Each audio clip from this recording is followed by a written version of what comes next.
শ্রীলঙ্কান এই খুদে ভক্তের কোনো বিশ্রাম নেই। পুরোটা সময় দলের নাম ধরে চিৎকার করছেন, কখনো বা কোনো ক্রিকেটারের নাম নিচ্ছেন। এক পর্যায়ে বলেই বসলেন পাথুম নিশাঙ্কা আজকেও সেঞ্চুরি করবেন। আবার বললেন আমার সাথে বাজি ধরবে। কেউ তার সাথে আদৌ বাজি ধরেছিল কিনা জানা গেল না, তবে এটা ঠিক যে পাথুম নিশাঙ্কা তার কথার দাম রেখেছে। গল টেস্টের মতো কলম্বোতেও সেঞ্চুরি করে ফেলেছেন। 18তম টেস্ট খেলতে নেমে ক্যারিয়ারের চতুর্থ সেঞ্চুরি পেয়েছেন। প্রথম 16 টেস্টে যার সেঞ্চুরির সংখ্যা মাত্র 2টি ছিল, সেই নিশাঙ্কা 2 টেস্টের ব্যবধানে সেঞ্চুরির পরিমাণ দ্বিগুণ করে ফেললেন।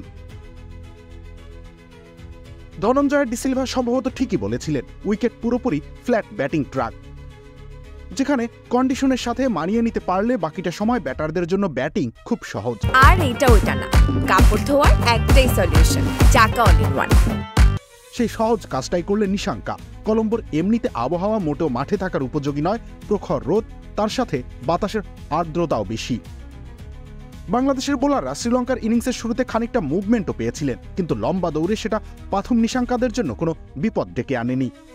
ম্যাচের আগে ঘাম ঝরানো প্রস্তুতি নেয় শ্রীলঙ্কা। বাংলাদেশের পেস বাউন্স যাতে কোনো সমস্যা সৃষ্টি করতে না পারে সেজন্য নেটে স্ল্যাব বসিয়ে আলাদা করে শর্ট বল কিংবা আনইভেন বাউন্সের অনুশীলন করে নিশাঙ্কা। তাই নিশাঙ্কাকে নিশানা বানাতে পারেনি বাংলাদেশ দল।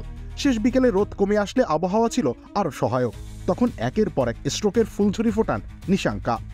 দলের মতো কলম্বোতেও বাংলাদেশি বোলারদের কাঁদিয়ে ফেলেন। দিন শেষে অপরাজিত থাকলেন 146 রানে। রবিউল ইসলাম রনি, খেলা 71।